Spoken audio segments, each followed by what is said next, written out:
श्री स्वामी समर्थ. नमस्ते स्वामी भक्तांनो, कसे आहात तुम्ही? आज मी तुम्हाला माझ्या या कथेतील सगळ्यात शेवटची कथा म्हणजे स्वामी समर्थ महाराजांचे निर्वाण म्हणजेच त्यांचे शेवटचे क्षण याबद्दलची गोष्ट सांगणार आहे. चोळप्पाच्या निधनानंतर स्वामीही अस्वस्थ होते. संतांचा मठ म्हणून अक्कलकोटे एक स्थान आहे. तेथे एका लिंगायत साधूची समाधी आहे. स्वामींच्या मठापासून जवळच ही समाधी आहे. काही दिवसानंतर स्वामी त्या मठात जाऊ लागले. एक दिवस समाधीपुढे स्वामी पलंग टाकून निजले. त्यावेळी ठाकूरदास बुवा व पुराणी बुवा तेथे होते. त्यांनी समर्थांसमोर कीर्तन केले. त्या दोघांना स्वामींनी 2 टोपल्या गोवऱ्या आणायला आज्ञा दिली. स्वामी म्हणाले, आपणाला येथे होम करायचा आहे. त्या समाधीवर एक महादेवाची पिंड होती. त्यावर स्वामींनी गवऱ्या रचल्या व तूप आणण्यासाठी आज्ञा केली. तेव्हा सेवेकरी एक मन तूप घेऊन आले. ते सर्व गोवऱ्यांवर टाकले आणि स्वामींनी त्याला अग्नी लावून दिला. पूर्ण दिवसभर स्वामी न बोलता उपाशीच होते. आपल्या गुरुची समाधी जाळतात ही वार्ता ऐकून त्या साधूची सुमारे 25 शिष्यमंडळी तेथे जमली. आरडाओरडा करीत स्वामींना शिक्षा व्हावी म्हणू लागली आणि ते स्वामींजवळ आले. त्यांच्या मुखाकडे पाहताच त्यांच्या तोंडातून शब्दच फुटेना.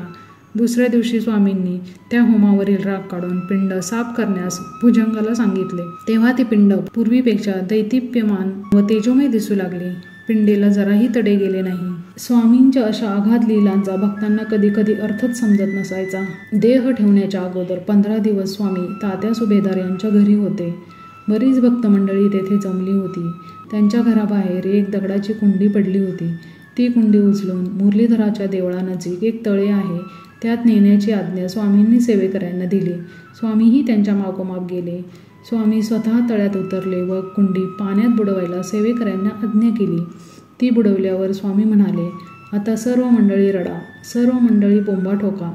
सर्वांना त्याचा अर्थच कळला नाही, परंतु स्वामींची आज्ञा म्हणून त्यांनी तसे केले. निर्वाणाच्या 8 दिवस अगोदर जवळच्याच नागनहल्ली गावात स्वामी होते. तेथे ते एका ठिकाणी भजन करू लागले. यापूर्वी स्वामींनी कधीही भजन केले नव्हते. ते भजन असे होते, शिवहरिशंकर नमामि शंकर शिवशंकर शंभो, हे गिरिजापती भवानी शंकर शिवशंकर शंभो असे मोठ्याने म्हणत स्वामी बराच वेळ भजन करत होते. 4 दिवसांनी स्वामी परत तात्या सुभेदार याच्या घरी मेन्यातून आले. स्वामी तात्या सुभेदारांच्या घरी असताना आजारी पडले. त्यांना पुष्कळ ताप होता. तेव्हा संध्याकाळी त्यांना त्यांच्या आज्ञेनुसार मुरलीधराच्या देवळात नेले. त्यानंतर त्यांच्या प्रकृतीस आराम वाटल्यामुळे परत त्यांनी नागनहल्लीला जाण्याचा हट्ट धरला. मेन्यातून तेथे नेल्यावर ते 4 दिवस आंब्याच्या बागेत राहिले होते. तेव्हापासून त्यांनी अन्न वर्ज केले. त्यांच्या प्रकृतीत सुधारणा होत नव्हती. म्हणून सेवेकऱ्यांनी त्यांना प्रार्थना केली की आपण अक्कलकोट येथे वडाखाली बसावे. त्यांनी ते मान्य केले. म्हणून त्यांना मेन्यातून परत अक्कलकोटला आणले. तेथे गेल्यावर त्यांचा प्रिय सेवक नापिक गोपाळ, ज्याला स्वामी नाईक म्हणत, त्याला स्वामींच्या आज्ञेवरून बोलावून आणले. त्याच्याकडून स्वामींनी स्नान व मंगल आरती करून घेतली. मी आता जाणार असे स्वामी वारंवार सांगू लागले. सर्व भक्त मंडळी दुःखी होती.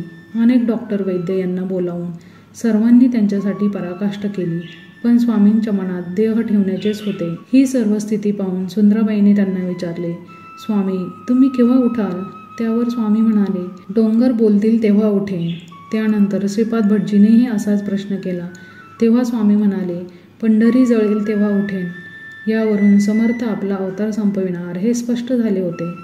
सर्व भक्त मंडळी अतिशय दुःखी व चिंतेत होती. आता स्वामी माऊलीने देह ठेवल्यावर आपले काय होईल ही विवंचना त्यांना होती. प्रत्येकजण स्वामींपुढे येऊन आपण काय करावे याची आज्ञा मागू लागला. तेव्हा त्यांनी श्रीपाद भटास तू वडाची मुळे खणीत बैस म्हणून सांगितले. तर गणपतरावाला देवळात राहण्याची आज्ञा केली. बाळप्पाला औदुंबराच्या छायेत बसायला सांगितले आणि काकूबाईला अक्कलकोटला राहण्यास सांगितले.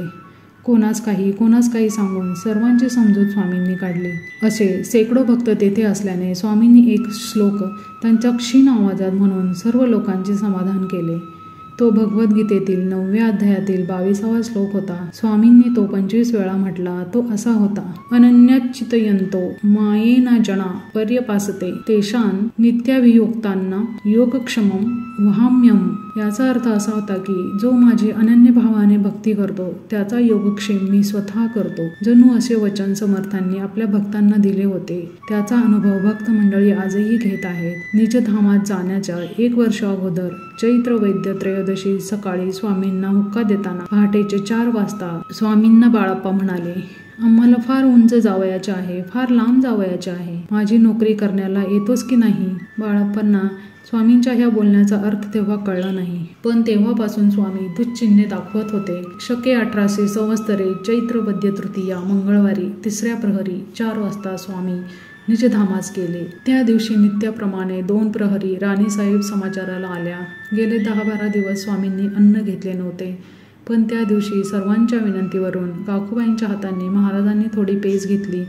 बाळप्पाने सुपारी दिली. तेव्हा राणीसाहेब आनंदाने परत राजवाड्यात गेल्या.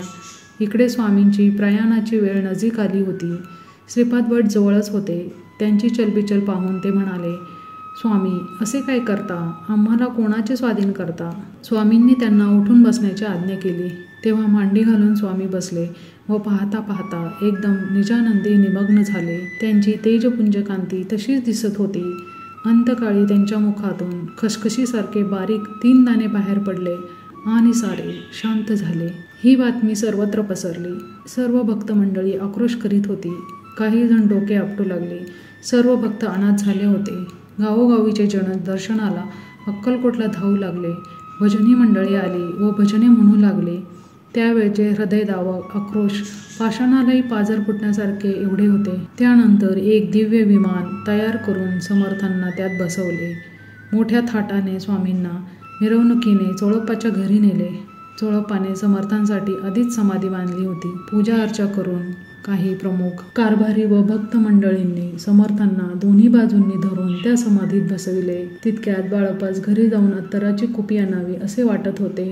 तोच एक माणूस अत्तराची कुपी घेऊन आला. ती बाळप्पाच्या हातात दिली.